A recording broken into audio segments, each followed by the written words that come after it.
स्वागत है आप सभी का। आप लोग देख रहे हैं बुद्धास टीचिंग चैनल और हम यहाँ महाकारुणिक तथागत बुद्ध और उनके शिक्षाओं के विषय में चर्चा करते हैं।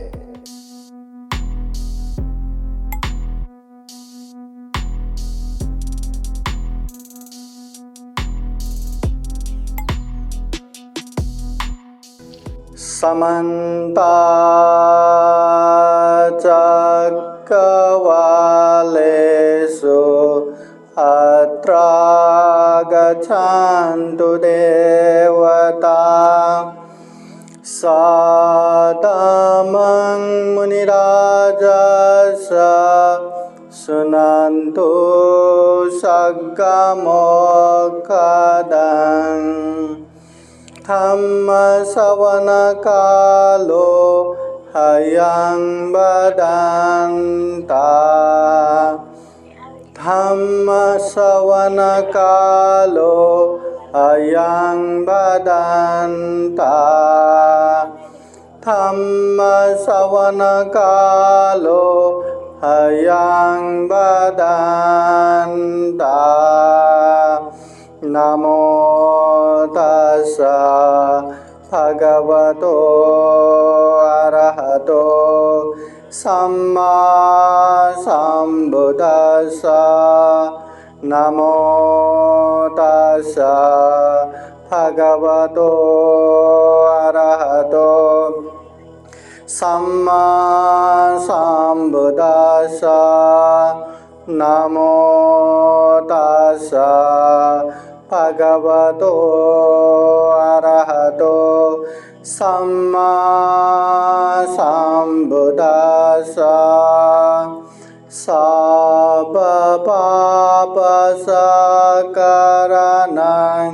कुशलस्य उपसम्पदा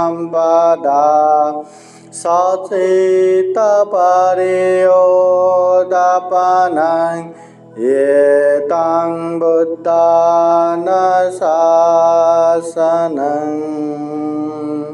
मना साधु साधु साधु। महाकारुणिक तथागत भगवान बुद्ध को त्रिवार वंदना। महाकारुणिक तथागत बुद्ध द्वारा देशित सुआख्यात धम्म को 3 बार वंदना। महाकारुणिक तथागत बुद्ध के आर्य श्रावक संघ को त्रिवार वंदना। परम पूजनीय बोधिसत्व डॉक्टर बाबा साहब आम्बेडकर आज के विशेष रूप से 18वां अखिल भारतीय बौद्ध धम्म परिषद में उपस्थित पूजनीय भिक्षु संघ, पूजनीय भिक्षु धम्म सेवक महाथेरो भंते जी, पूजनीय प्राध्यापक डॉक्टर खेमनमो महाथेरो भंते जी, पूजनीय प्राध्यापक डॉक्टर एम सत्यपालो महाथेरो भंते जी, प्रमुख पूजनीय भिक्षु अनिरुद्ध थेरो, पूजनीय भिक्षु शीलज्योति बोधिरत्न नागसेन और जितने भी उपस्थित पूजनीय भिक्षु संघ, श्रामणीगण, आर्यगण और उपस्थित संपूर्ण श्रद्धावान उपासक उपासिकाएं और विशेष रूप से बुद्धास टीचिंग चैनल द्वारा लाइव देख रहे संपूर्ण श्रद्धावान उपासक उपासिकाएं, आज विशाल महाकारुणिक तथागत बुद्ध के ये बुद्ध वाणी धम्म में एक छोटा सा विषय दान के विषय में आज हम थोड़ा सा चर्चा करेंगे। आप लोगों ने ये दान के विषय में, ये शील के विषय में, ये ध्यान साधना के विषय में, ये धम्म देशना के विषय में खूब सारा उपदेश सुनते रहेंगे। पहले भी बहुत सुना होगा, अभी भी सुनेंगे, बाद में भी सुनते रहेंगे। एक बनते से नहीं, बहुत सारे बनतेों से ये धम्म देशना सुनते रहेंगे, क्योंकि ये प्रमुख आधारशील ये विषय भी है। और ये हमें जानना भी है, समझना भी है और पालन भी करना चाहिए। इसलिए ये दान को हमें अच्छे से जानना जरूरी भी है। महाकारुणिक तथागत बुद्ध कहते हैं, दानं ददन्तु श्रद्धाय, श्रद्धा पूर्वक दान देना चाहिए। सबसे पहले दान क्या है? दान बोले तो जो चीज अपने पास है वो दूसरों को देना, ये दान है। मगर हम धम्म में क्या कहते हैं? जो चीज अपने पास है, जो चीज अपना है, वो दूसरों के हित कल्याण के लिए जो त्याग चित्त से देते हैं, जो श्रद्धा चित्त से देते हैं, उसे दान कहते हैं। दान देने से सामने वालों का कल्याण होगा नहीं होगा, हाँ, ये महत्वपूर्ण बात नहीं। जो दान देते हैं ना, दान देते ही आप लोगों को पुण्य मिलता है। सबसे पहला कल्याण किसका हुआ? खुद का ही हो गया। और आप लोग अपने मेहनत से कमाया हुआ धन थोड़ा ही क्यों ना हो, जब दान देते हैं ना, जब देने की चित्त उत्पन्न करते हैं, तो अपने मन के लोभ लालच को भी एकदम समन कर पाएंगे, दमन कर पाएंगे, एकदम कम कर पाएंगे। ये लोभ लालच ये ऐसी चीज है जो हर अच्छी चीज को देख के, अरे ये कितना अच्छा है, ये मुझे चाहिए, ये मेरा होना चाहिए, ये भी चाहिए, वो भी चाहिए, ये भी मेरा होना चाहिए, वो भी मेरा होना चाहिए। अरे जीवन में हाँ, ये भी चाहिए, वो भी चाहिए, ऐसा रोते रोते रोते रोते न जाने कितना पाप करता है, न जाने कितना कुशल करता है, फिर भी वो लालची खत्म नहीं होता। अरे जहाँ लोभ लालच रहेगा वहाँ अकुशल होता ही है, जहाँ अकुशल होता है वहाँ पाप होता है, जहाँ पाप होता है वहाँ दुख भोग होता ही है। इसलिए महाकारुणिक तथागत बुद्ध कहते हैं, ये लोभ लालच जितने जल्दी इसको नियंत्रण में रखेंगे, जितने जल्दी इसको दमन करेंगे या जड़ से उखाड़ के फेंक देंगे, उतना ही हमारा कल्याण होगा। अभी ये लोभ लालच को खत्म करना है तो हमें दान ही देना है। दान दिए बिना ये लोभ लालच खत्म नहीं होगा। इसलिए ये दान देने से एक तो पुण्य मिल रहा है, दूसरा दान देने से मन के लोभ लालच भी कम हो रहा है। जहाँ हम ये भी मेरा, वो भी मेरा, ये पण मला पाहिजे, ते पण मला पाहिजे, ऐसे स्वभाव को देना दे रहे, तो मतलब मेरा मेरा मुझे मुझे, इसको हम धीरे धीरे काट रहे, इसको दमन कर रहे हैं। इतना ही हमारा कल्याण शुरू हो गया। इसलिए दान जो अपने पास है वो दूसरों को देना, वो भी श्रद्धा चित्त से, त्याग चित्त से दान दिया तो बहुत अच्छा है। अभी ये दान इतना महत्वपूर्ण है। जब महाकारुणिक तथागत बुद्ध ने बुद्ध बनने के लिए 10 पारमिता, 10 उपपारमिता, 10 परमत्थ पारमिता पूर्ण किए, तो उसमें सबसे पहला पारमिता यही दान पारमिता है। 10 पारमिता में 10 पारमिता मध्ये प्रथमच पारमिता दान पारमिता है। दान पारमिता, शील पारमिता, निष्क्रम पारमिता, वीर्य पारमिता, प्रज्ञा पारमिता, शांति पारमिता, सत्य पारमिता, अधिष्ठान पारमिता, मैत्री पारमिता, उपेक्षा पारमिता, ये जो 10 पारमिता है, ये 10 पारमिता में पहला पारमिता ही दान पारमिता है।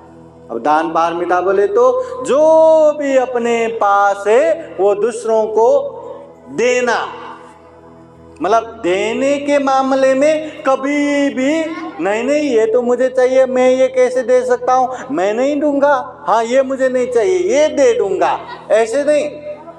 लेने वाला रहा या जरूरत पड़ा तो ये भी लो वो भी लो, जो भी अपने पास है सारा का सारा देने की क्षमता होना, ये दान पारमिता।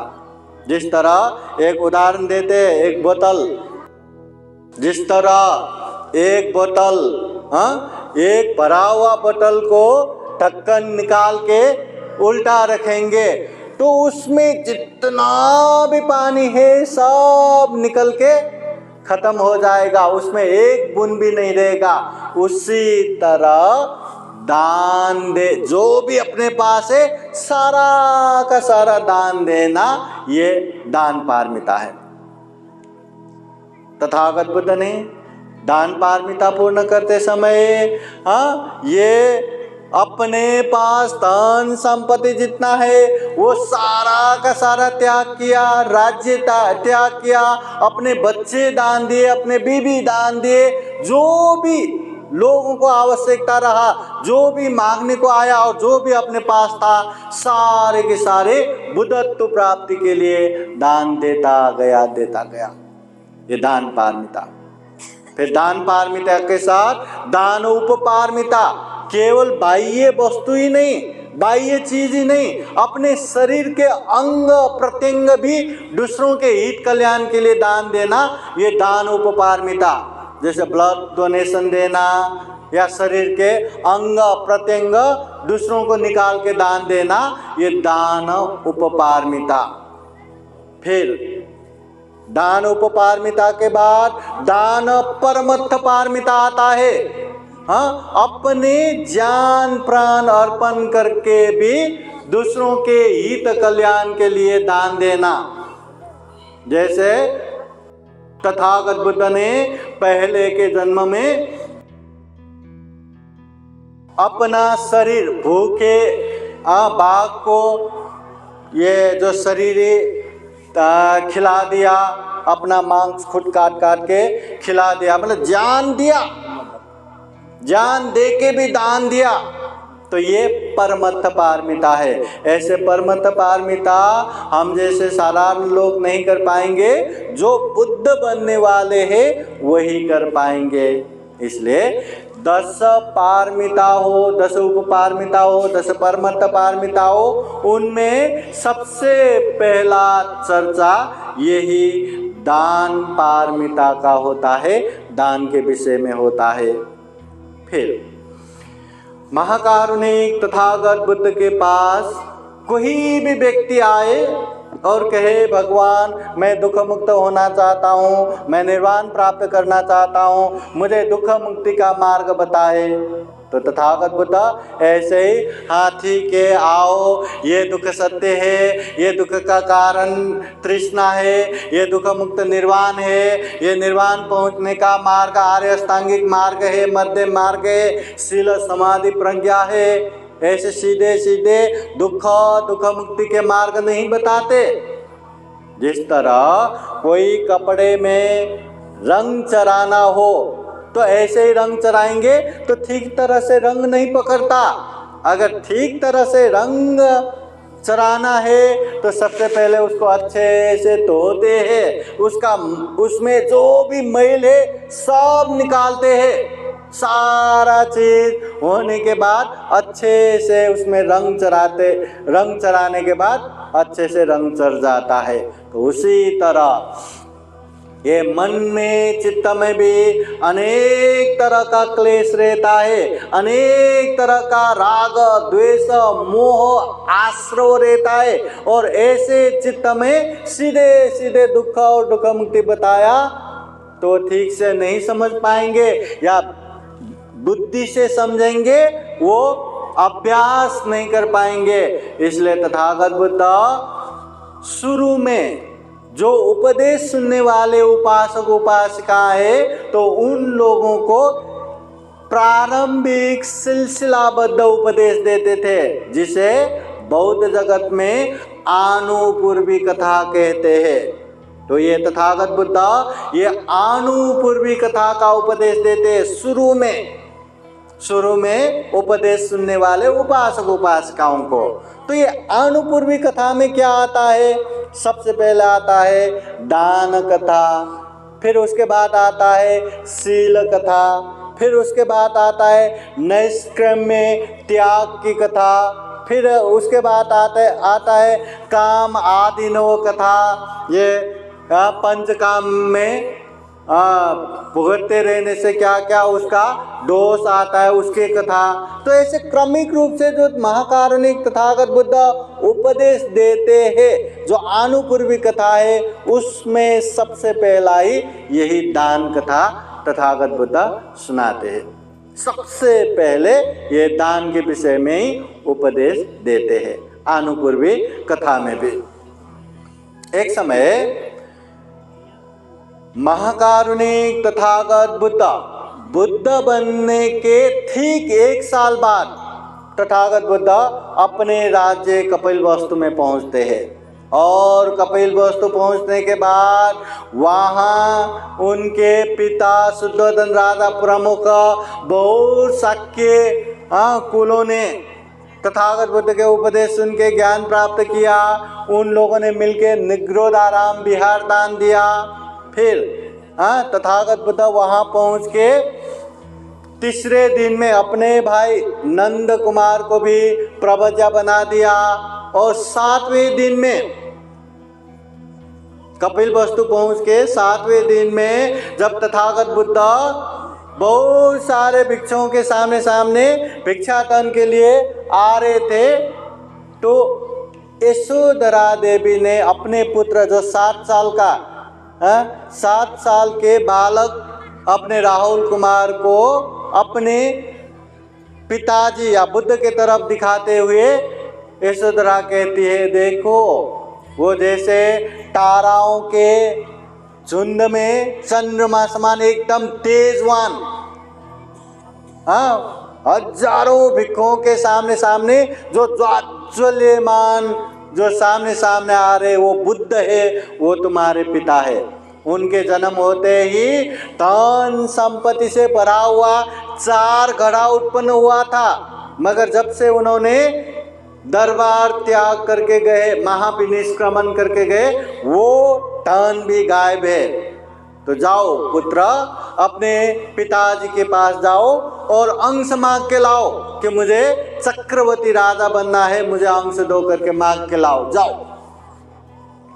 यशोधरा देवी ने अपने पुत्र राहुल कुमार को बातें सिखा के भेज दिया। अब 7 साल का बालक माँ ने जैसे सिखाई वैसे कहेंगे करके बुद्ध के पास गए। तो बुद्ध के पास बैठ के बहुत आनंद लगा, कहने लगे, भगवान आपका छत्र छाया कितना शीतल है। तो तथागत बुद्ध दरबार में आए, भोजन किए। भोजन करने के बाद तथागत बुद्ध वापस जाने लगे। जब वापस जाने लगे तो राहुल कुमार को याद आया, अरे मुझे तो अंश मांगना है। तो तथागत बुद्ध के ऐसा चीवर पकड़ते हुए, पिताजी मुझे अंश दो, पिताजी मुझे अंश दो। अब 7 साल का बच्चा मुझे अंश दो करके पीछे ही गए। तथागत बुद्ध भी सीधे चलते रहे, बिहार तक पहुंच गए। और वो राहुल कुमार भी बिहार तक मुझे अंश दो करके पहुंच गए। उस समय महाकारुणिक तथागत बुद्ध ने ये अंश मांगते हुए जो यहाँ तक आए मेरे पुत्र को, मैं ये जाल जंजाल में फंसने वाला अंश क्या दूं, जो चीज मैं छोड़ के आ चुका हूं। अभी मेरे पुत्र को मैंने जो ज्ञान प्राप्त किया, जो दुख मुक्ति का मार्ग प्राप्त किया, ऐसा धम्म का अंश देता हूँ और सही मायने में दुनिया के उच्चतम धन का अंश देता हूँ। ऐसा कहते हुए सारिपुत्र मौदगल्यायन अपने अग्रश्रावक को बुला के उसको प्रवज्जा बना दिया, श्रामणेर बना दिया, पंते बना दिया और दुनिया के उच्चतम सप्तरत्न आर्य धन का अंश दिया। ये सप्तरत्न आर्य धन क्या है? तथागत बुद्ध कहते हैं सद्दा धनं शील धनं हिरियोतापियं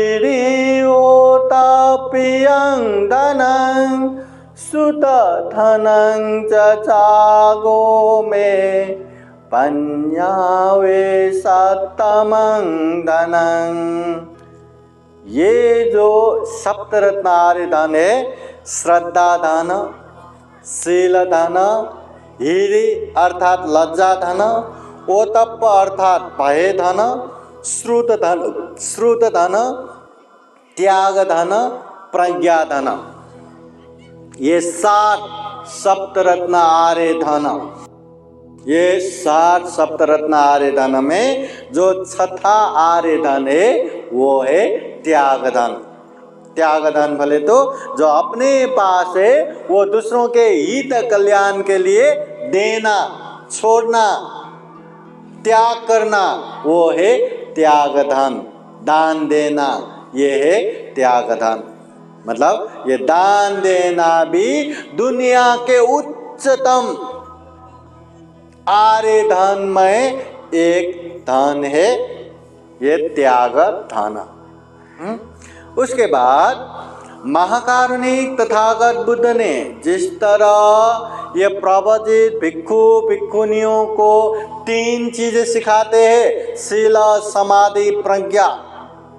शील समाधि प्रज्ञा बोले तो आर्य अष्टांगिक मार्ग है, शील समाधि प्रज्ञा बोले तो मध्यम मार्ग है, शील समाधि प्रज्ञा बोले तो दुख मुक्ति का मार्ग है। तो जिस तरह तथागत बुद्ध प्रवचित भिक्षु भिक्षुनियों को शील समाधि प्रज्ञा का उपदेश देते, उसी तरह गृहस्थ में रहने वाले आप जैसे उपासक उपासिकाओं को, जो घर गृहस्थ में रहते हैं, परिवार के साथ रहते हैं, समाज के साथ रहते हैं, आप जैसे उपासक उपासिकाओं को भी 3 चीज सिखाते हैं, वो है दान, शील, भावना। महाकारुणिक तथागत बुद्ध कहते हैं दानं ददन्तु सद्दाय शीलं रक्षन्तु सर्वदा पावनाभिरता हन्तु। दानं ददन्तु सद्दाय, श्रद्धा पूर्वक दान देना चाहिए। शीलं रक्षन्तु सर्वदा, शील सदाचार पालन करना चाहिए। पावनाभिरता हन्तु, ध्यान भावना करना चाहिए। दान देंगे तो लोभ लालच कम होगा, शील पालन करेंगे तो द्वेष दुराभावना कम होगा, और ध्यान भावना करेंगे तो मन के मैल क्लेश ये भी कम होगा। तो ये जो दानशील भावना है, ये दानशील भावना में सबसे पहला ही दान है। अगर तथागत बुद्ध उपासक उपासिकाओं को ये 3 प्रमुख शिक्षा देता है तो उसमें पहला शिक्षा ही दान के विषय में है। आप लोगों को पता होना चाहिए, देने वाले पशुओं को भी पसंद आता है। अगर हम पंछियों को कुछ देने लगे तो वो तो अपने हाथ में आके भी खाएगा। अगर ये बंदर को भी कुछ केला वेला देते रहे तो वो अपने हाथ में आके भी आराम से खाएगा। देने वाले पशु पंछियों को भी पसंद आता है, फिर इंसान को पसंद नहीं आएगा क्या? आता है। अपने जगह पे भी देखो ना, अपने घर परिवार समाज में भी देखो ना, जो जो दान देना जानते हैं या जो जो दानी है, त्यागी है, वो सबको पसंद आता है। सब उसके साथ रहना चाहते हैं, सब उसके पास जाना चाहते हैं। मगर जो कंजूस है, जो चिखते है, या जो कोई देना ही नहीं जानते, खिलाना ही नहीं जानते, पिलाना ही नहीं जानते, ऐसे लोगों के पास फिर कोई जाना ही नहीं चाहते। इसलिए देने वाले हर किसी को पसंद है। तो तथागत बुद्ध गृहस्थ में रहने वाले उपासक उपासिकाओं को दान देना चाहिए ये भी सिखाते हैं। हमेशा चरित्र अच्छा रखने के लिए शील पालन करना चाहिए ये भी सिखाते हैं। कुछ भी काम करो एकाग्रता होना चाहिए, काम किया तो काम अच्छे से होना चाहिए। वो सारे चीज़ों के लिए ये ध्यान भावना भी सिखाते हैं। उनमें से एक प्रमुख जो गुण है वो है दान। हाँ, तो यहाँ भी तथागत बुद्ध दान के विषय में बताते हैं। महाकारुणिक तथागत बुद्ध कहते हैं दानंच युद्धंच समानमाहु। दान देना और लड़ाई में युद्ध जितना समान है। मतलब दान देना इतना आसान भी नहीं है। आप लोगों को लगता होगा दान देना बोले तो क्या अपने पास जो है 50 रुपया 100 रुपया या बड़ा है तो 1000 5000 रुपया ऐसा दान देना बस हो गया। हाँ, मगर श्रद्धा चित्त से, त्याग चित्त से, मन में जो लोभ लालच है उसको जीत के दान देना बोले तो इतना आसान नहीं है, बिल्कुल नहीं है। जिसके पास 10 रुपया है और उसको 10 रुपया दान देना पड़े, कितना सोचेगा वो दान दूं या ना दूं। मगर जिसके पास लाखों रुपया है उसको 1000 2000 5000 दान देने के लिए कोई फर्क नहीं पड़ेगा। मगर जिसके पास नहीं है उनको दान देने के लिए बहुत सोचना पड़ता है। इसलिए दानंच युद्धंच समानमाहु। दान देना और लड़ाई में युद्ध जितना समान है। महाकारुणिक तथागत बुद्ध के समय में श्रावस्ती नगर में एक परिवार रहते थे, बहुत ही दरिद्र, बहुत ही गरीब। इतना गरीब कि वो लोग हर दिन का गुजारा करने के लिए भी दूसरों के खेतों में काम करते थे और दूसरों के खेतों में काम करके जो थोड़ा बहुत मिलता है उसी से गुजारा करते थे। और गरीब भी इतना कि सुबह खाने को मिला तो रात को खाने को मिलेगा या नहीं इसका कोई ठिकाना नहीं। रात का खाना मिला तो सुबह मिलेगा या नहीं मिलेगा इसका भी कोई ठिकाना नहीं। इतना गरीब, इतना दरिद्र। एक समय वो पति पत्नी में, पति सुबह सुबह ही जाके खेत में काम करने जाते हैं और जब खाने का समय होता है तो उसके पत्नी अभी खेत में काम करेंगे तो भूख लगता है, कुछ न कुछ तो देना है। अब क्या दूं, क्या खाना बना के लेके जाऊं? तो वहां देखते तो बनाने के लिए कुछ भी नहीं। फिर भी वो टूटे हुए वो मिट्टी के बर्तन में थोड़ा सा आटा लगा था, उसको निकाल के छोटा सा एक रोटी बन गया।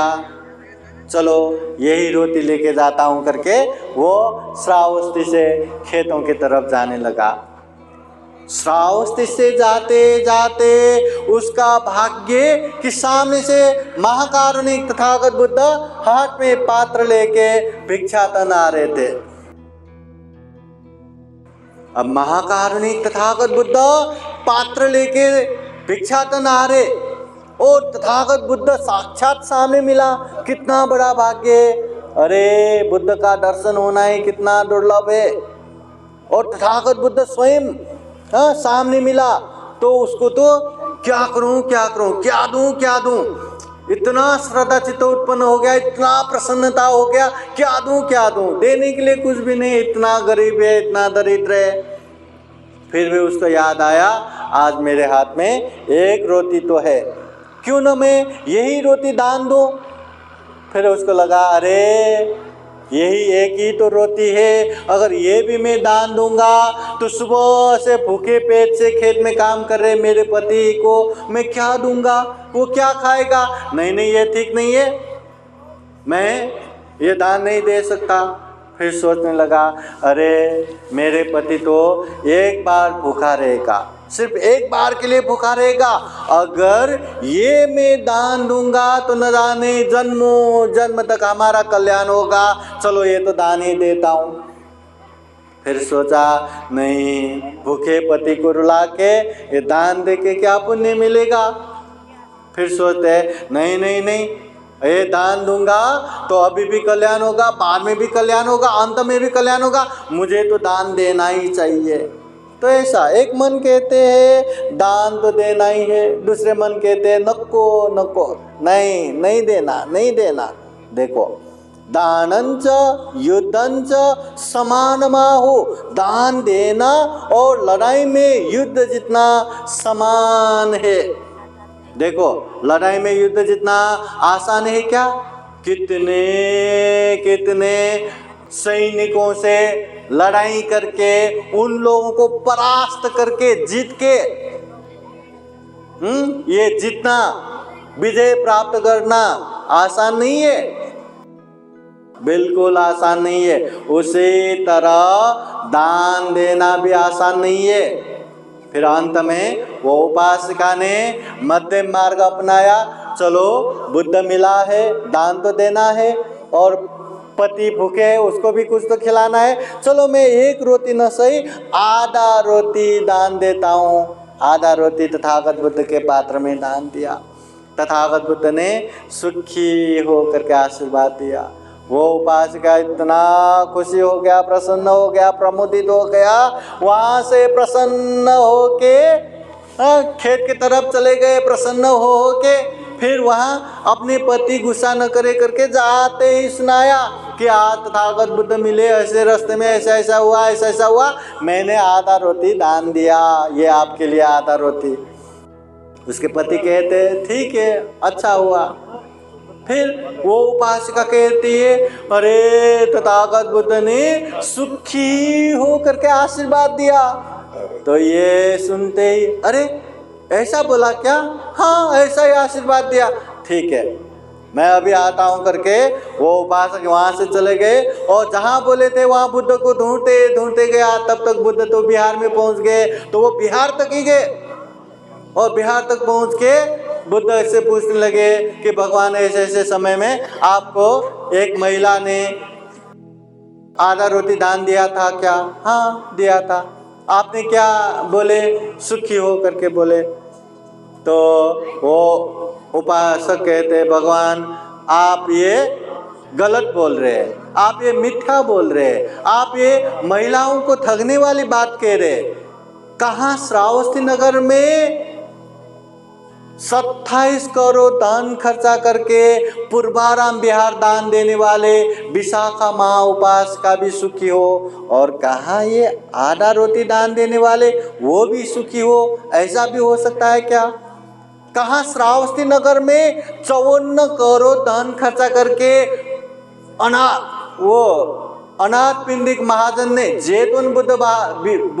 जैतून बुद्ध विहार दान दिया, वो अनाथ पिंडिक महाजन भी सुखी हो, और ये आधा रोटी दान देने वाला वो भी सुखी हो, ऐसा भी हो सकता है क्या।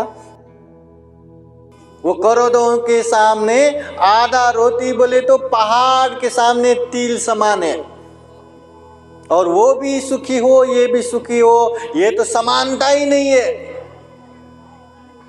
फिर तथागत बुद्ध उनको भी समझाते हैं, उपासक तुमने बहुत बड़े वट वृक्ष देखा है क्या, हाँ देखा है, जहाँ मैं काम करने जाता हूँ खेत में ऐसे बहुत सारे।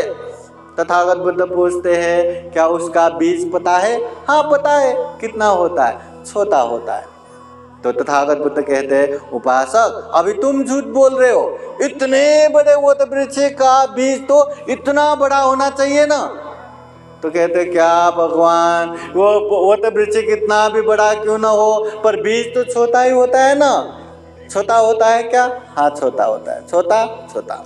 फिर तथागत बुद्ध कहते उपासक ऐसा ही तो है, जैसे बड़े बड़े वट वृक्ष का बीज भी छोटा ही रहता है, हवा पानी मौसम अनुकूल होने से वो बड़ा बड़ा वट वृक्ष बन जाता है, वैसे ही ये दान रूपी पुण्य ये भी छोटा ही क्यों न हो।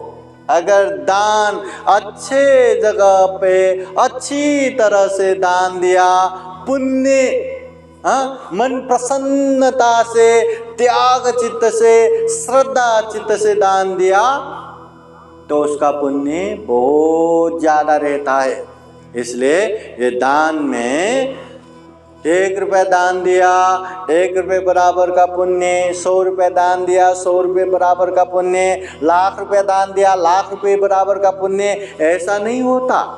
1 रुपया भी दान देने वाले श्रद्धा चित्त, त्याग चित्त से दान देते तो उसको बहुत बड़ा पुण्य मिलता है। मगर 1,00,000 रुपया दान देने वाले भैया मेरे पास बहुत है, लो करके दान दिया तो उसको 1 रुपये बराबर जितना भी पुण्य नहीं मिलता। इसलिए श्रद्धा चित्त से, त्याग चित्त से दान देना है, उसी का पुण्य बहुत ज्यादा रहता है। और महाकारुणिक तथागत बुद्ध ये भी कहते हैं कि दान अच्छे जगह पे देंगे तो उसका पुण्य बहुत ज्यादा रहता है। हाँ, एक समय महाकारुणिक तथागत बुद्ध के पास कौशल देश के राजा प्रसन्नजित आके पूछते हैं, भगवान आप हमेशा दान देना चाहिए, दान देना चाहिए, दान देना चाहिए ऐसा उपदेश देते हैं, और आपके शिष्य भिक्षु भिक्षुनियाँ भी इसी तरह दान का उपदेश देते हैं। वास्तव में दान कहाँ देना चाहिए, कहाँ दान देना चाहिए? उस समय तथागत बुद्ध ये नहीं कहते कि दान तो बिहार में दो, दान तो बुद्ध को दो, दान तो संघ को दो, ऐसा नहीं कहते। तथागत बुद्ध कहते हैं यत् चित्त पसीदति तत्थ दातव्यम्। जहाँ मन प्रसन्न हो या जहाँ दान देने में खुशी मिले वहाँ दान दे सकते हैं। यहीं देना है वहीं देना है ऐसा कुछ नहीं, जहाँ इच्छा हो वहाँ दान दो। फिर तथागत बुद्ध से पूछते हैं, भगवान कहाँ दान देने से ज़्यादा पुण्य मिलेगा? फिर उस समय तथागत बुद्ध कहते हैं, महाराज पहले का प्रश्न और अभी का प्रश्न बहुत अंतर है। कहाँ दान देना है, जहाँ मन प्रसन्न हो वहाँ दान दो, मगर कहाँ दान देने से ज़्यादा पुण्य मिलेगा? जिस तरह एक अच्छे धान के बीज को खेत में हम काम करते हैं ना, अच्छे धान के बीज को अच्छे जमीन पे लगाएंगे, हवा पानी मौसम अनुकूल होंगे तो वहाँ ढेर सारा धान फलेगा। और वही अच्छे धान के बीज को रेती में रेती मिला हुआ ऐसे मिट्टी में लगाएंगे तो धान तो फलेगा मगर थोड़ा कम ही फलेगा। वही अच्छे धान के बीज को बहते हुए पानी में लगाएंगे तो क्या होगा? जो धान के बीज है वो भी बहा के लेके जाएगा। वैसे ही ये दान भी अच्छे पुण्य का बीज है। अच्छे जगह पे दान देंगे, शीलवान गुणवान व्यक्तियों को दान देंगे तो उसका पुण्य बहुत ज़्यादा मिलता है।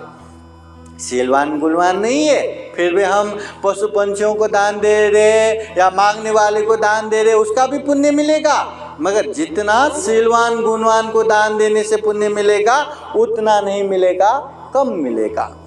मगर गलत व्यक्तियों को गलत तरीके से दान देने से उसका पुण्य मिलना तो कहाँ कहाँ, कभी कभी पाप का भागीदार भी बन सकता है। जैसे भोजन दान देना पुण्य है कि पाप है? पुण्य है ना। पुण्य है करके हम भोजन दान देते हैं। मगर कोई शुगर हुआ है, डायबिटीज हुआ है और उसको जबरदस्ती अरे ये बात बहुत अच्छा है करके जबरदस्ती उसको खिलाया तो पुण्य मिलेगा कि पाप मिलेगा? किसी ने कोई दूसरों को डरा धमकाने वाला गुंडा टाइप का है मगर उसने खूब उपकार किया करके चलो उसको 50,000 का इतना बड़ा तलवार करके दान दिया तो, या 1 लाख का ये पिस्तौल करके दान दिया तो, 1 लाख का दान दे दे, पुण्य मिलेगा क्या? नहीं। इसलिए गलत जगहों पर गलत तरीके से दान देंगे तो वो दान का पुण्य नहीं मिलेगा। हाँ, कभी कभी पाप का भागीदार भी बन सकता है।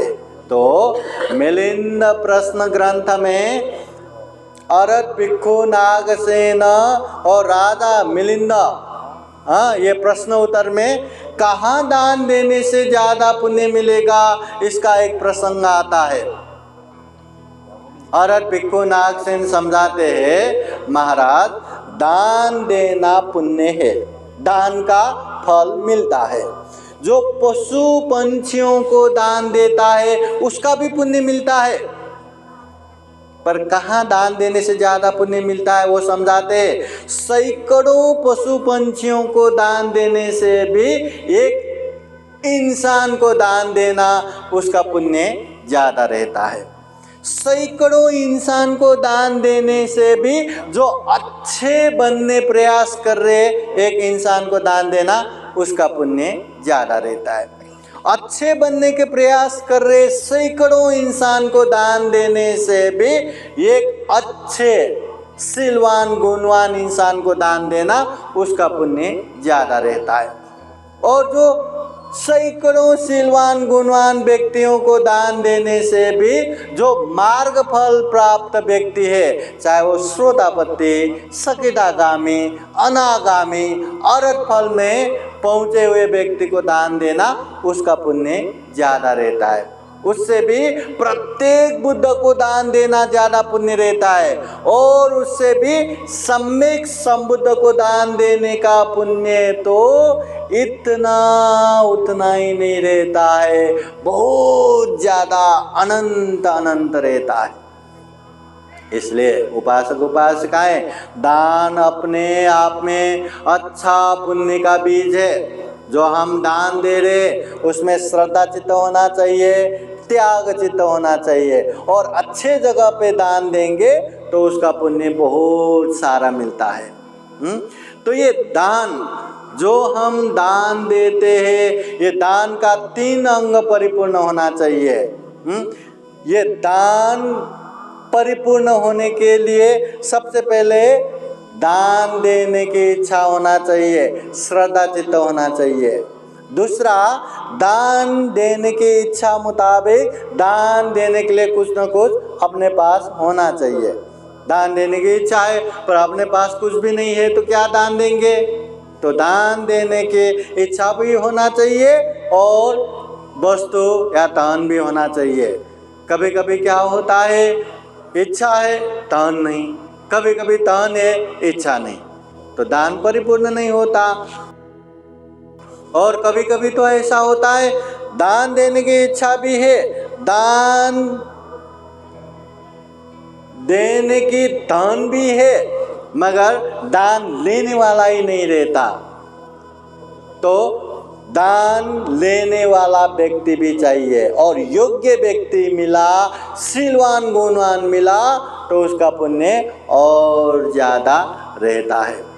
और उपासक उपासिकाएं, ये दान जो है पुण्य है। दान देते ही हमें पुण्य मिलता है, दान देते ही हमारे मन के लालची स्वभाव, लोभ स्वभाव धीरे धीरे कम होना शुरू होता है। इसलिए ये दान देने की इच्छा हुआ तो तुरंत देने की प्रयास करना चाहिए, तुरंत देना चाहिए। ऐसा नहीं होना चाहिए कि धम्म परिषद में आए या धम्म की बातें सुना तो लगा कि चलो ये धम्म परिषद के सहायता के लिए हम भी दान दे, ऐसा इच्छा हुआ, और बाद में लगा कि अभी अत नको नंतर देओ, हाँ अभी तो नहीं बाद में देंगे करके हम पीछे पीछे करेंगे, तो हो सकता है बाद में दे ही नहीं न पाए, हो सकता है वो दान देने की श्रद्धा ही खत्म हो। इसलिए तथागत बुद्ध कहते हैं, ऐसे दान पुण्य करने का मन हुआ तो तुरंत करना चाहिए, तत्काल करना चाहिए, इससे पहले कि वो श्रद्धा खत्म हो, इससे पहले कि वो दान देने की इच्छा खत्म हो, तुरंत वो दान देना चाहिए, तभी हम जीत सकते हैं। नहीं तो ये दान देने की इच्छा कब कहाँ खत्म होगा पता ही नहीं।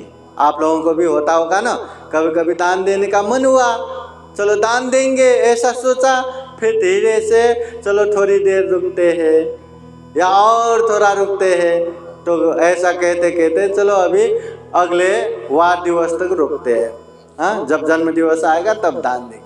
फिर कहते कहते अभी चलो एक ही बार में ढेर सारा पैसा जमा करता हूँ, फिर बाद में दान देता हूँ। ऐसा करते करते वो दान ही नहीं दे पाते।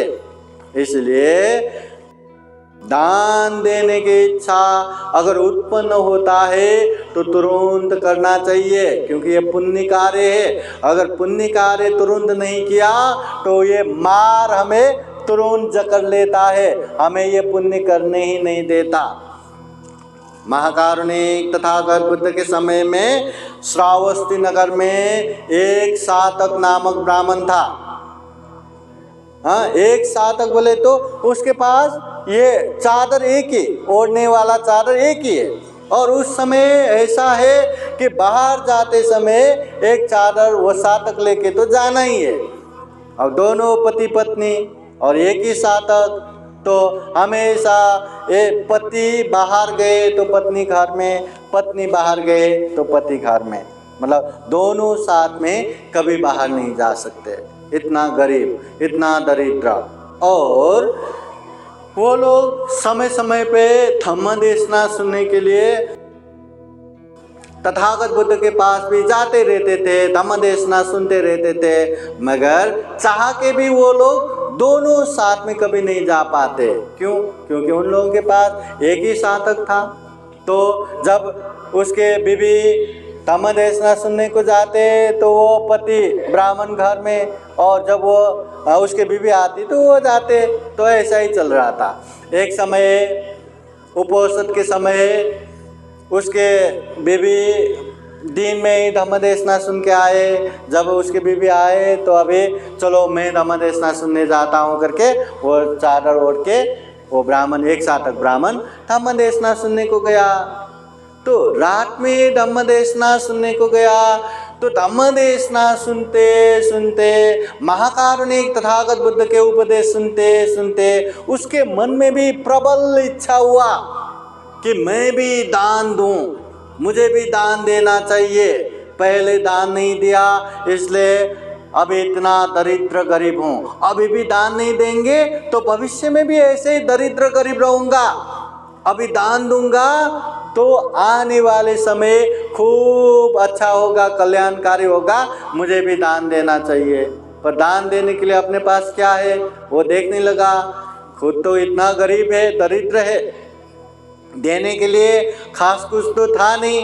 फिर बाद में याद आया कि मेरे पास एक सातक तो है, क्यों ना मैं यही दान दूं। फिर सोचने लगा, अरे ये मैं कैसे दान दे सकता हूँ, घर में पति पत्नी का एक ही तो सातक है, ये एक सातक है करके कम से कम एक जन घर में रह के एक जन तो बाहर निकल सकते। अगर ये भी दान दूंगा तो दोनों घर के घर ही रह जाएंगे, बाहर ही निकलने का रास्ता बंद हो जाएगा। नहीं नहीं, ये दान नहीं देना। फिर वो शांत बैठा। फिर धम्म देशना सुनते गया। रात्रि का प्रथम प्रहर बीत गया। दूसरे प्रहर में भी उसके मन में आया कि अरे तथागत बुद्ध इतना अच्छा धम्म देशना दे रहे हैं, दान के विषय में समझा रहे हैं, चलो मुझे भी दान देना चाहिए। ये एक सातक तो दान देना ही चाहिए। फिर उसके मन में वही ख्याल आया, ये भी दान देंगे तो मेरे पत्नी क्या सोचेंगे, बाहर जाने का रास्ता बंद हो जाएगा। हाँ, एक ही तो सातक है, ये भी दान देंगे तो क्या होगा। नहीं नहीं, दान नहीं देना चाहिए, देना ही नहीं चाहिए करके फिर से शांत बैठा। तो देना नहीं देना करते करते रात्रि के द्वितीय प्रहर भी खत्म हो गया।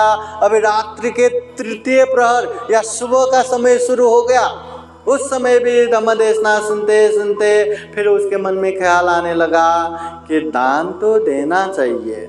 पहले दान नहीं दिया करके अभी कुछ नहीं है, अभी भी दान नहीं देंगे तो भविष्य में भी कुछ नहीं होगा। यहाँ तो दान देने वाले स्वयं तथागत भगवान बुद्ध है, तथागत बुद्ध को दान देंगे तो इसका परिणाम बहुत अच्छा होगा, दान तो देना ही चाहिए।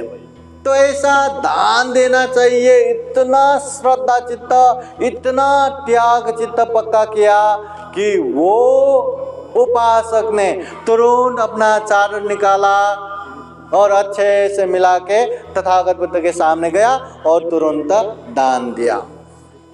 वो 1 सातक दान देने के बाद वो उपासक को इतना अच्छा लगा, इतना अच्छा लगा कि वो वहीं चिल्लाने लगा, मैं जीत गया, मैं जीत गया।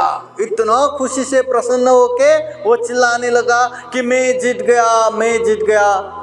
और उसी समय वहाँ कौशल देश के राजा प्रसेनजीत भी आया हुआ था। तो बाहर से ही आया हुआ था, तो जेतवन में थोड़ा सा तथागत बुद्ध से मिल के जाएंगे करके वहीं आया। तो मैं जीत गया, मैं जीत गया ऐसा सुन के राजा है ना डर गया, कहीं मेरे राज्य तो नहीं जीता। तुरंत अपने सैनिकों को यहाँ देखो वहाँ देखो कहते हुए उसने ब्राह्मण को बुलाया और अरे तो इतना क्यों चिल्ला रहे हो, क्या जीत लिया रे तूने? तो वो कहते हैं मैंने अपने मन के लोभ लालच को जीत के मैंने ये दान दिया। कब से दान देने का चल ही रहा था, रात्रि भर चलता रहा, पर अभी जाके मैं सफल हुआ, मैंने दान दिया, इसलिए मैं चिल्लाया कि मैं जीत गया, मैं जीत गया। फिर राजा को भी आनंद लगा कि हाँ मेरा राज्य सुरक्षित है। फिर वो सोचने लगे कि ये 1 सातक ब्राह्मण जिसके पास केवल 1 ही सातक है और जो बाहर जाने के लिए सातक तो कंपलसरी है, तो घर में 2 में 1 ही बाहर निकल सकते और वो भी दान दिया। कितना बड़ा त्याग है। ऐसे त्याग करने वाले व्यक्ति का उपकार करना चाहिए करके कौशल देश के राजा प्रसेनजीत ने तुरंत 2 चादर उसको दे दिया। अब वो ब्राह्मण के मन में इतना श्रद्धा चित्त उत्पन्न हो रहा था, वो 2 सातक भी तुरंत भगवान बुद्ध को दान दिया। तो ये देख के राजा ने फिर 4 सातक दिया। वो 4 चादर दिया तो चारों की चारों फिर भगवान बुद्ध को अर्पण कर दिया। तो फिर राजा ने सोचा अरे ये भी अर्पण कर रहा है, ये भी दान दे रहा है, चलो अभी 8 देता हूँ। 8 चादर दे दिया, 8 के 8 भगवान बुद्ध को दान दिया। फिर राजा ने 16 चादर दे दिया, तो 16 के 16 दान दे दिया। फिर राजा ने अरे ये तो बहुत ही दानी है, त्यागी है, चलो 32 चादर देता हूँ करके 32 दे दिया। फिर वो ब्राह्मण को होश आया कि अरे ये तो राजा मुझे दे रहे हैं, अभी उसका मान रखते हुए 2 मैं रखता हूँ, बाकी भगवान बुद्ध को अर्पण करता हूँ करके अर्पण किया। हाँ, तो उसके बाद वो देख के राजा ने बहुत सुंदर सा 2 चादर उसको दिया था। वो 2 चादर भी तथागत बुद्ध के जो कुटी मूल गंध कुटी के ऊपर मंडप जैसे बना के डाल दिया, और ये अपने घर के बाहर जो मंडप जैसा बना के दिया कि आते जाते भिक्षाटन, आते जाते भिक्षु लोग वहाँ आराम कर सके, इस तरह से बना दिया। तो ये सारा देख के राजा प्रसेनजीत इतना प्रसन्न हुआ, इतना प्रसन्न हुआ कि वो ब्राह्मण को बुला के सर्व चतुष्क उपहार दे दिया। सर्व चतुष्क बोले तो हर तरह का 4 प्रकार के चीजें उसको दान दिया।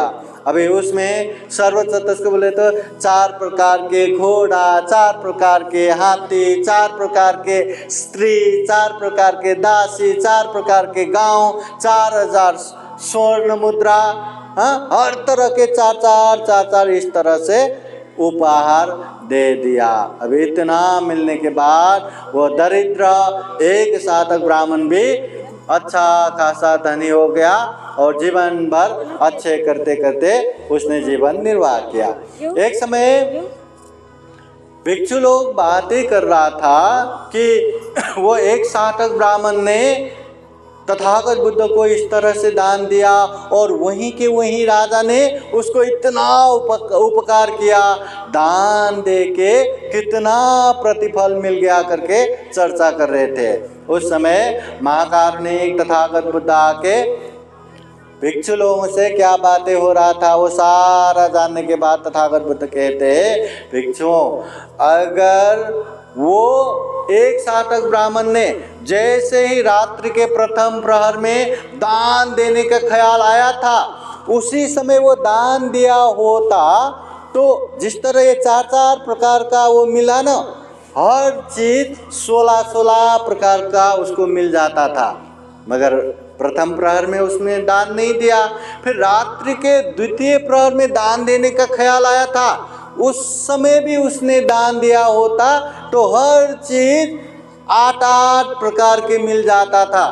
मगर उस समय भी उसने दान नहीं दिया और रात्रि के तृतीय प्रहर में आके उसने दान दिया तो हर चीज उसको 4-4 प्रकार के मिला। इसलिए तथागत बुद्ध कहते हैं, दान देने की अगर इच्छा हुआ, दान देने का मन हुआ तो तुरंत करना चाहिए, तत्काल करना चाहिए। बाद में करूँगा, बाद में करूँगा, बाद में करूँगा, ऐसा सोचते जाएंगे तो पुण्य कार्य करने में हम भी पीछे हो जाएंगे।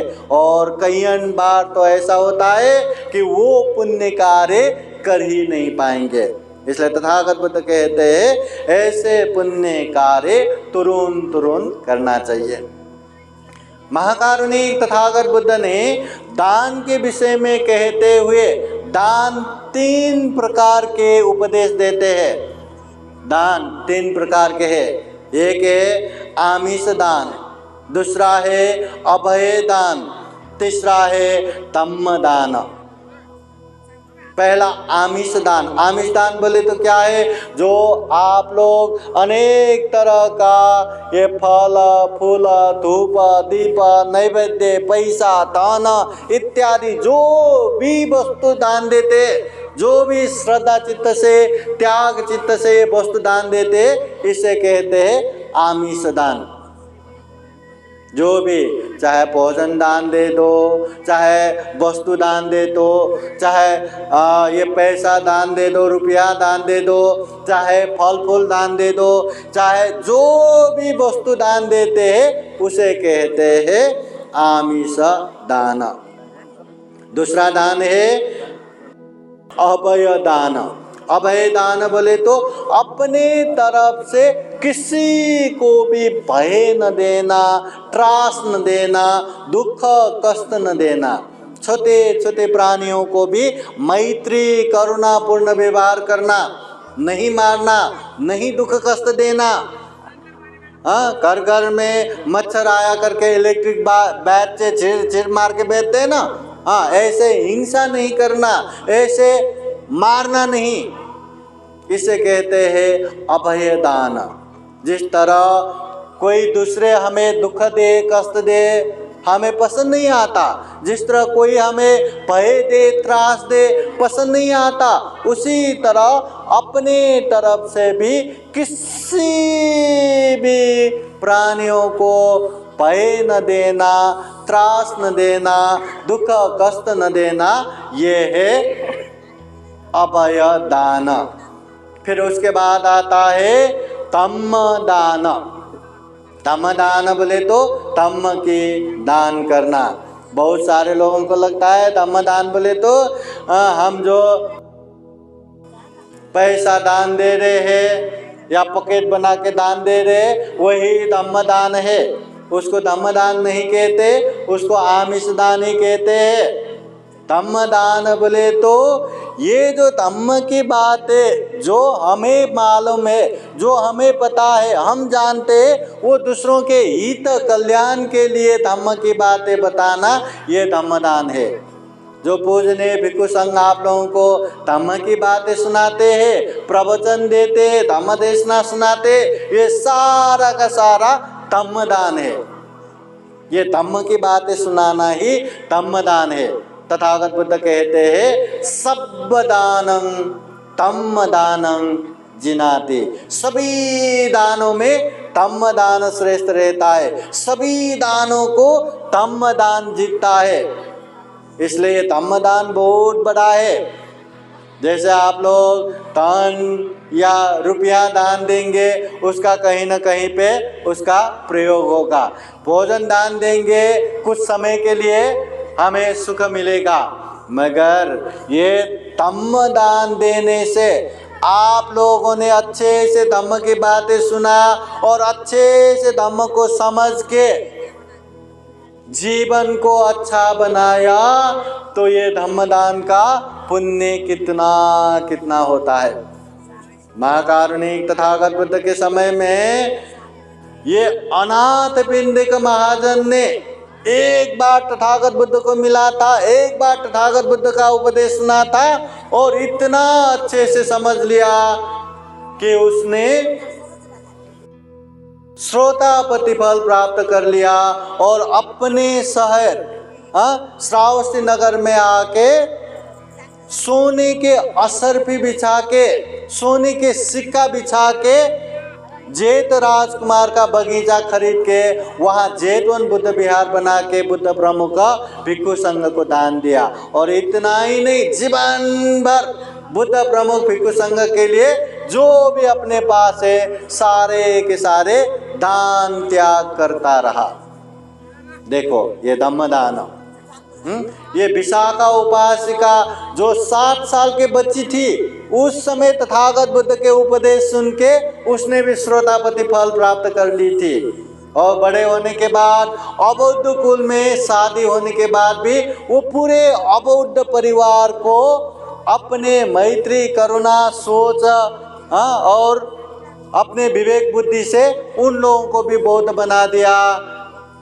और तथागत बुद्ध प्रमुख भिक्षु संघ को घर में आने की रास्ता बनाया, सबको मार्ग फल प्राप्त करवाया। फिर बाद में जो शादी के समय में उसके पिता ने 9 करोड़ का महालता प्रसाद धन नामक जो गहना बना के दान दिया था, वो गहना भी बुद्ध प्रमुख भिक्षु संघ को दान दे के उन समय में 27 करोड़ धन खर्चा करके पूर्वाराम विहार दान दिया। और इतना ही नहीं, बुद्ध प्रमुख भिक्षु संघ के लिए जीवन भर दान त्याग करता रहा। तो ये धम्म दान की वजह से तथागत बुद्ध के समय से लेके बहुत सारे भिक्षु भिक्षुनी उपासक उपासिकाओं ने श्रोतापति, सकितागामी, अनागामी, अरहत, ऐसा बहुत सारा दुख मुक्ति के मार्ग फल प्राप्त करके अपने जीवन धन्य धन्य बनाए। उपासक उपासिकाएं, आप लोग भी ये धम्म को अच्छे से जान के समझ के अगर जीवन भर अपने ये जीवन मतलब अच्छे मार्ग पे लगाया, तो ये धम्मदान का पुण्य तो कितना कितना होगा। इसलिए ये धम्मदान सबसे बड़ा है। तो ये 3 प्रकार के दान, आमिष दान, अभय दान और धम्मदान, उसमें से सभी दानों में धम्मदान श्रेष्ठ है। महाकारुणिक तथागत बुद्ध ने दान देने वाले उपासक उपासिकाओं को देखते हुए इस दुनिया में 4 तरह के लोग हैं। मतलब लोग तो बहुत है, उनमें से दान देने के हिसाब से सिर्फ 4 प्रकार के ही लोग हैं, इससे न कम है न ज्यादा है। अभी वो 4 प्रकार का क्या है, तो तथागत बुद्ध कहते हैं पहले प्रकार है खुद दान देते हैं, दूसरों को दान नहीं दिलाते। और दूसरे प्रकार का है खुद दान नहीं देते मगर दूसरों को बरोबर दान दिलाते हैं। तीसरा है खुद भी दान नहीं देते और दूसरों को भी नहीं दिलाते। और चौथा है खुद भी दान देते हैं, दूसरों को भी दिलाते हैं। महाकारुणिक तथागत बुद्ध कहते हैं जो व्यक्ति खुद दान देते हैं मगर दूसरों को दान नहीं दिलाते, ऐसे व्यक्ति को दान देने की वजह से भोग संपत्ति प्राप्त होगा, दान संपत्ति प्राप्त होगा, मगर दूसरों को दान नहीं दिलाया इसलिए परिवार संपत्ति नहीं होगा। ऐसे व्यक्ति दुनिया में बड़े बड़े धनवान बनेंगे मगर अकेला अकेला ही रह जाएगा। दूसरा, जो व्यक्ति खुद दान नहीं देते मगर दूसरों को दान दिलाते, उसका भी पुण्य है। हाँ, खुद दान नहीं देते इसलिए उसको धन संपत्ति भोग संपत्ति नहीं मिलता, मगर दूसरों को अच्छे से दान दिला रहे इसलिए परिवार संपत्ति मिलता है। मतलब ऐसे व्यक्ति जिसके पास धन संपत्ति नहीं है मगर परिवार भर भर के है, तो ये है दूसरे प्रकार के व्यक्ति। तीसरा है खुद भी दान नहीं देते और दूसरों को भी नहीं दिलाते। तो खुद दान नहीं देते इसलिए धन संपत्ति भी नहीं, दरिद्र गरीब, और दूसरों को भी दान नहीं दिलाते इसलिए परिवार भी नहीं, कोई नहीं, अकेला। मतलब रास्ते में यहाँ वहाँ अकेले अकेले जो जीते हैं, इसी प्रकार के व्यक्ति हो गया। और चौथा है जो खुद दान देते हैं और दूसरों को भी दिलाते हैं। खुद दान देने की वजह से उसको धन संपत्ति भोग संपत्ति भी मिल गया और दूसरों को भी दान दिलाते हैं इसलिए परिवार संपत्ति भी मिल गया, अपने भी हो गया। तो ये चार प्रकार के लोगों में सबसे उत्तम कौन सा है? दान देना और दूसरों को नहीं दिलाना, ये अच्छा है क्या? या दान नहीं देना दूसरों को दिलाना ये अच्छा है? या दान खुद भी नहीं देना दूसरों को भी नहीं दिलाना ये अच्छा है? या दान खुद भी देना दूसरों को भी दिलाना ये अच्छा है? हाँ, यही अच्छा है। तो महाकारुणिक तथागत बुद्ध भी कहते हैं दुनिया में खुद भी दान देना दूसरों को भी दान दिलाना ये उत्तम पुरुष है, ये सर्वश्रेष्ठ है, अच्छा है। हमें धन संपत्ति भी चाहिए, परिवार भी चाहिए। धन संपत्ति है, परिवार नहीं रहा तो अकेले अकेले अच्छा नहीं लगेगा, और धन संपत्ति नहीं है, परिवार ही परिवार है तो भी अच्छा नहीं लगेगा। तो हमें दोनों चाहिए। इसलिए उपासक उपासिकाएं खुद भी श्रद्धा चित्त त्याग चित्त से दान देना है और दूसरों को भी भले ही वो ज़्यादा न दे मगर दिलाने के लिए मेहनत करना चाहिए, उन लोगों को भी दिलाना चाहिए, क्योंकि परिवार संपत्ति भी तो चाहिए ना। तो ये चार प्रकार के लोग हैं, उनमें से हमें सर्वश्रेष्ठ बनना है, उत्तम बनना है तो खुद भी दान देना है, दूसरों को भी दिलाना है। एक समय महाकारुणिक तथागत बुद्ध एक उदाहरण द्वारा ऐसा भी कहते हैं, जिस तरह एक घर में आग लग गया तो क्या करेंगे? घर में जो भी परिवार है सारे परिवारों को बचा के बाहर लाएंगे। उसके बाद भी समय बचा तो क्या करेंगे? जलते हुए घर में जो जो महंगे महंगे चीज़ है उसको बचा के बाहर लाएंगे, जो जो महंगे जल्दी जल्दी उसको बचा के लाएंगे। जलते हुए घर में जितने जल्दी से महंगे महंगे चीजें बाहर लाएंगे उतना ही बचेगा, उतना ही हमारा होगा, बाकी सब घर के साथ जल के राख हो जाएगा। उपासक उपासिका है। इसी तरह हमारे जीवन में भी जर्रा जीर्ण मरण रूपी आग जल रहा है। न चाहते हुए भी हम बुढ़ापे की तरफ जा रहे, न चाहते हुए भी हम बीमार की तरफ बढ़ रहे, न चाहते हुए भी हम हर पल हर क्षण मृत्यु के नजदीक नजदीक नजदीक नजदीक पहुंच रहे हैं।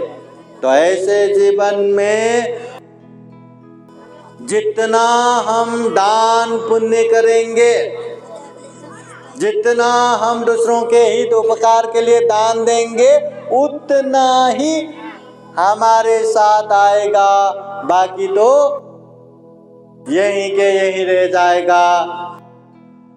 जैसे जलते हुए घर में सब जल के राख हो जाएगा, उसी तरह सब के सब यहीं छोड़ के जाएंगे। उपासक उपासिकाएं, इसलिए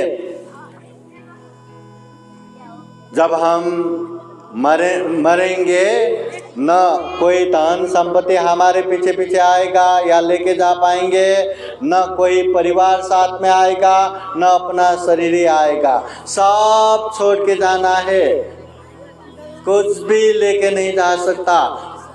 अगर हमें धन संपत्ति साथ में लेके जाना है तो महाकारुणिक तथागत बुद्ध कहते उसको सदुपयोग करो, उसको दान पुण्य करो, धम्म कार्य में लगाओ। जितना हम पुण्य करेंगे उतना ही हमारा होगा।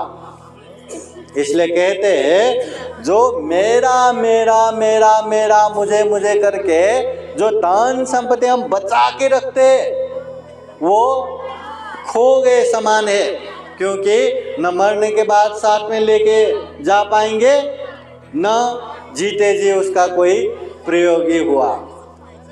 जो धन संपत्ति हम जीने के लिए प्रयोग करते, खाने के लिए, पीने के लिए, लगाने के लिए, वो प्रयोग करते, वो केवल धन संपत्ति है मात्र समान, क्योंकि केवल प्रयोग तो कर पा रहे। मगर जो धन संपत्ति हम दूसरों के हित उपकार के लिए प्रयोग करते हैं या दान पुण्य करते हैं, वही हमारा सच्चा धन संपत्ति है, जो अभी भी वो पुण्य बन के हमारे जीवन में हित कल्याण करता रहेगा। हमारे जीवन के बाद भी जब तक हम दुख मुक्त निर्वाण प्राप्त नहीं करेंगे, तब तक ये पीछे पीछे पीछे पीछे पीछे पीछे आके ये हमें साथ देता रहेगा। ये पुण्य कार्य हमारा कल्याण करता रहेगा, सुख शांति देता रहेगा। इसलिए महाकारुणिक तथागत बुद्ध कहते हैं ये पुण्य रूपी धन हमें कमाना चाहिए। ये पुण्य रूपी धन कमाया तो ही हमारे पीछे पीछे आके हमें सुख शांति देगा। उपासक उपासिकाएं, अनाथ पिंडिक महाजन ये तथागत बुद्ध के समय के उपासक है। विशाखा महा उपासिका ये तथागत बुद्ध के समय के उपासिकाएं हैं। मगर आज भी अगर हम दान के विषय में बातें करते हैं और दान देने वाले उपासक की बातें करते हैं तो हम राजा बिंबिसार की बातें नहीं करते, हम राजा शुद्धोधन की बातें नहीं करते, राजा प्रसेनजित की बात नहीं करते। सबसे पहले हम अनाथ पिंडिक महाजन की बातें करते हैं। महिलाओं में हम मल्लिका देवी महारानी, श्यामावती महारानी या खुजूतरा इन लोगों की बातें नहीं करते, हम विशाखा उपासिका की बातें करते हैं आज के समय में भी। तो उन लोगों के महान त्याग श्रद्धा की वजह से ही हम उदाहरण के रूप में यह अनाथ पिंडिक महाजन, ये विशाखा उपासिका की बातें हम करते हैं। इसलिए दान देने से ये कल्याण भी होगा, हमारा नाम इज्जत प्रतिष्ठा भी होगा, पुण्य भी मिलेगा और मन के ये जो लोभ है, लालच है, उसको भी दमन कर पाएंगे, शमन कर पाएंगे। तो दान देना वास्तव में बहुत बड़ा पुण्य है, धम्म है। और संपूर्ण उपासक उपासिकाओं को ये दान तो करना ही चाहिए, कंपलसरी करना चाहिए। जिसके पास है के हिसाब से दान देना चाहिए और जिसके पास नहीं है के हिसाब से दान देना चाहिए। अगर दान देने के लिए कुछ भी नहीं रहा तो अपने खाने से एक निवाला भी निकाल के कीट पतंगों को दान देंगे तो बहुत बड़ा कल्याण होगा। मगर दान निरंतर देने के अभ्यास करना चाहिए।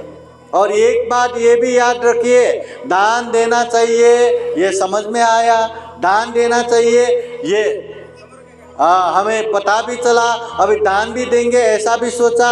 मगर जब हम यहाँ मुलावा के बौद्ध धम्म परिषद होंगे, साल में एक ही बार वही समय में दान देंगे ऐसा भी नहीं सोचना चाहिए।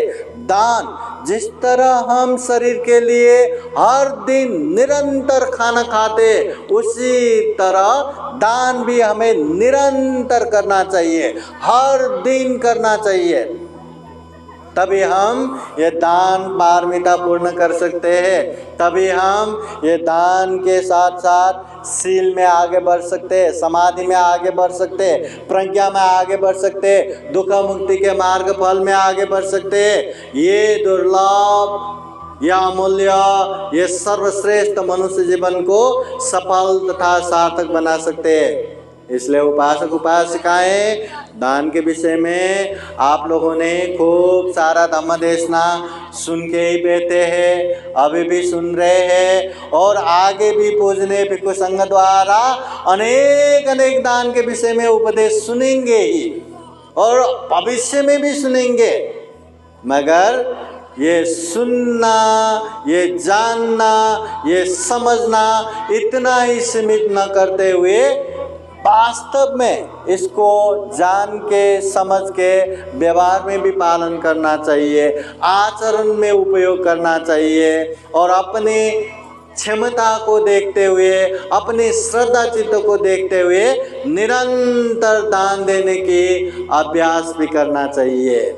ये कुशल कर्म है, ये पुण्य कार्य है, ये करने से हमारा हानि होगा, नुकसान होगा ऐसा संभव ही नहीं। बहुत सारे लोगों को लगता है जो अपने पास है वो दूसरों को दान देंगे तो अपना दान तो खत्म होगा। तथागत बुद्ध के समय में तोदय जैसे ब्राह्मण भी थे जो लोगों को उपदेश देते कि दान द्यायचं नहीं हो, दान नहीं देना। जिस तरह परे हुए बर्तन में छोटा सा सुई जितना भी छेद हुआ तो वो सारा पानी खत्म होगा, वैसे ही दान दिया तो दान संपत्ति खत्म होगा, ऐसा उपदेश देने वाले तोदय ब्राह्मण जैसे भी थे। मगर खुद वो मर गया तो करोड़ों करोड़ धन संपत्ति वैसे ही छोड़ के गया और वो धन के लोभ में अपने ही घर में कुत्ते बन के जन्म हो गया। देखो, इसलिए ये दान संपत्ति जितना हम दान देंगे उतना ज़्यादा मिलेगा, उतना बढ़ के मिलेगा। ये दान देने वालों का अनुभव है। इसलिए दान देने से कभी कमी होगा ऐसा होता नहीं। धम्मो हवे रक्षति धम्मचारी, धम्म करने वाले को धम्म ही आरक्षण करता है, धम्म ही रक्षा करता है। इसलिए उपासक उपासिकाएं हम भी ये दान को खूब अच्छे से जान सके, समझ सके, व्यवहार में पालन कर सके, अपनी क्षमता के हिसाब से, अपनी श्रद्धा के हिसाब से, अपने त्याग चित्त के हिसाब से निरंतर दान देते देते आगे बढ़ सके और दान के साथ साथ शील पालन करे, ध्यान साधना करे, प्रज्ञा अभिवृद्धि करे, दुख मुक्ति के मार्ग फल में निरंतर आगे बढ़ सके, ऐसे कामना करते। फिर एक बार आप सभी के जीवन में बुद्ध का आशीर्वाद, धम्म का आशीर्वाद, संघ का आशीर्वाद हमेशा हमेशा रहे। जीवन में खूब सारा पुण्य, खूब सारा धम्म करते करते ये दुर्लभ, यह अमूल्य, ये सर्वश्रेष्ठ मनुष्य जीवन को सफल बना सके, सार्थक बना सके। अंत में जन्म जरा व्याधि मरण से मुक्त, सभी दुखों से अलग, जिसे विमुक्ति सुख कहते हैं, जिसे निर्वाण सुख कहते हैं, वो निर्वाण भी प्राप्त कर सके, ऐसी कामना करते हुए आज का ये धम्म देशना यही समापन करते हैं। सबका मंगल हो, सबका कल्याण हो। भवतु सब मंगलम। साधु साधु साधु। बुद्धं नमामि, बुद्ध को नमन करता हूँ। धम्मं नमामि, धम्म को नमन करता हूँ। संघं नमामि, संघ को नमन करता हूँ।